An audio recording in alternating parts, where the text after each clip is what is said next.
Welcome to Life as God Intended. I'm Don, and I'm glad you've joined me today. Today I'd like to discuss an all-important question that I'm sure has affected all of our lives. Have you been rejected? Well, as I've already alluded to, who hasn't? The fact is that rejection hurts, and the feelings of rejection can be paralyzing, preventing you from moving forward. Rejection's tough at any age. And because we've all experienced some kind of rejection from childhood forward, if those rejections have never been dealt with properly and resolved, they may be lingering under the surface, causing many adult issues. Well, we can and do experience rejection in a multitude of ways. Jesus, in fact, said, in this world you will experience suffering, sorrow, the trials of life, the problems of life, and certainly within that, he would have been referring to the rejections of life. The world system is a place of rejection. And rejection comes in an endless variety of ways, doesn't it? Not getting that job that you hoped for, or maybe being fired from the job that you have. A parent whose approval always seems to be just out of reach, or being rejected by a parent who just wasn't present. What about you married people? A spouse who declares they no longer love you, or they love someone else other than you. A friend that suddenly blindsides you with hurtful betrayal. A child who turns their back on your love. There is no doubt that rejection causes an acute kind of suffering and pain. The following are some signs you may have been rejected in your childhood and youth, which have drastically influenced you and continue to do so even as an adult.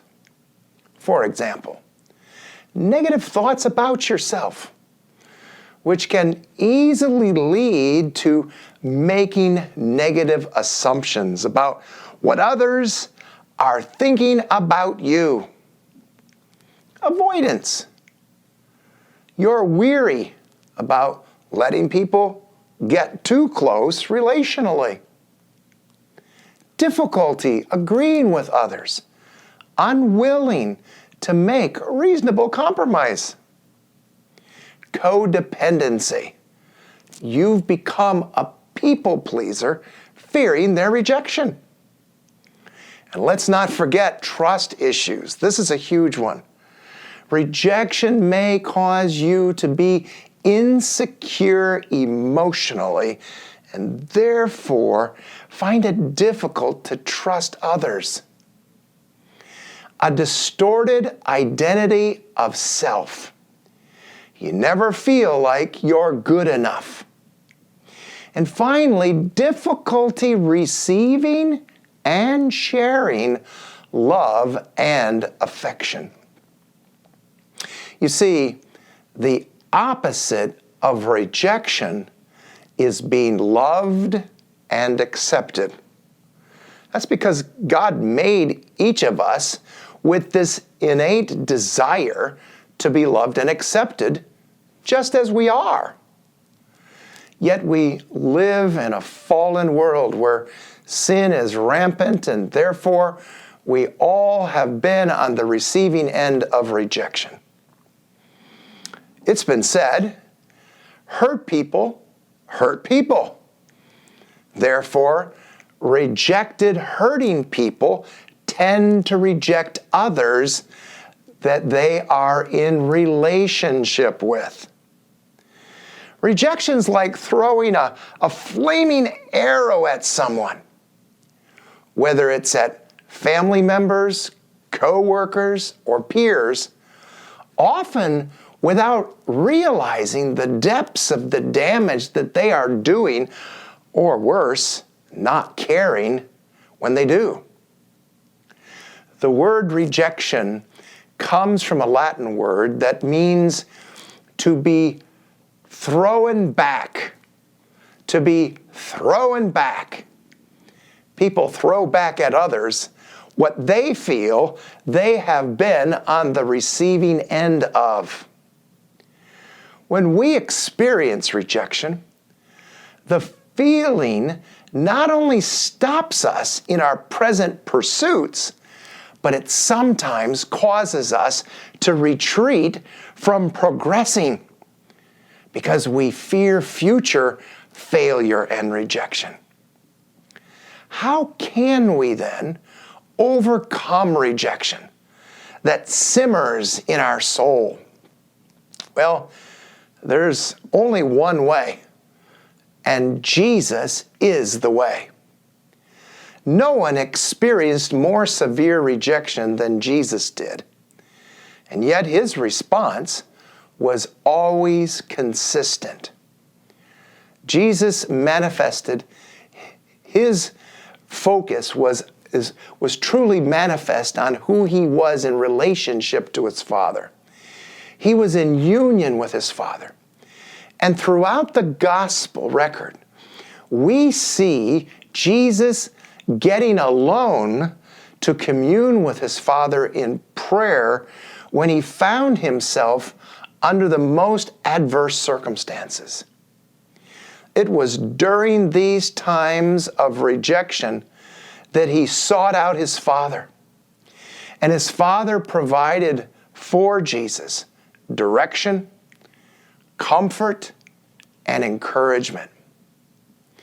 In our lives, seeking out times to prioritize our relationship with our Heavenly Father allows us to be on the receiving end of healing and comfort and a refocused direction.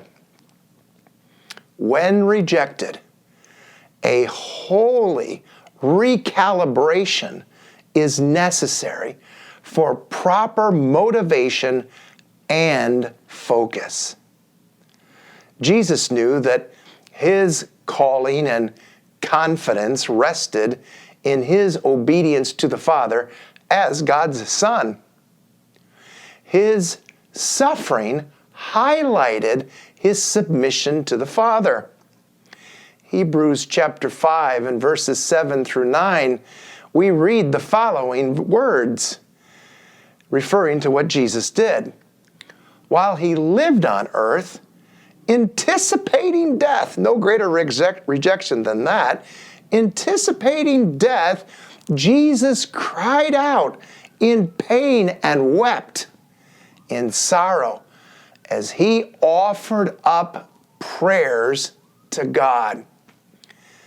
Because he honored God, God answered him.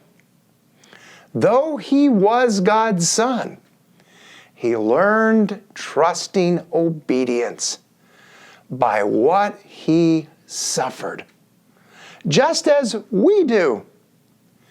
Then, having arrived at the full stature of his maturity, and having been announced by God as high priest in the order of Melchizedek, he became the source of eternal salvation to all who believingly obey him.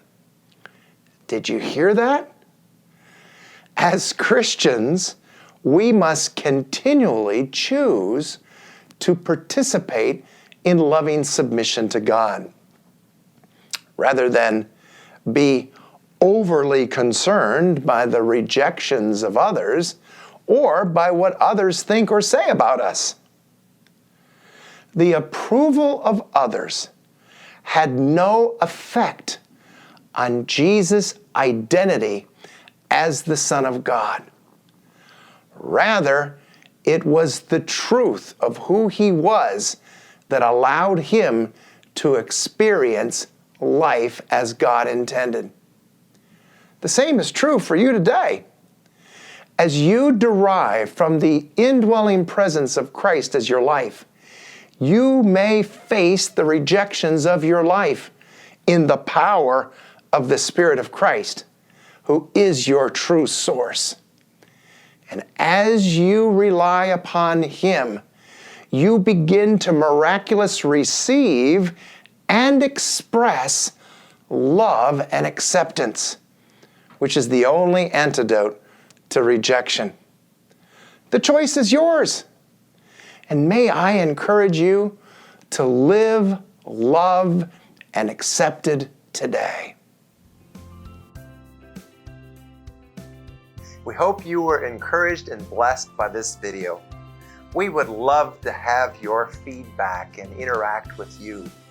If you have a testimony that relates to today's discussion, please share it below in the comments. Don't forget to subscribe to the channel and click the notification bell so that each time we upload a video that you'll be notified. Be sure to check out our blog on our website, which is in the description below. And until next time, may you experience life as God intended.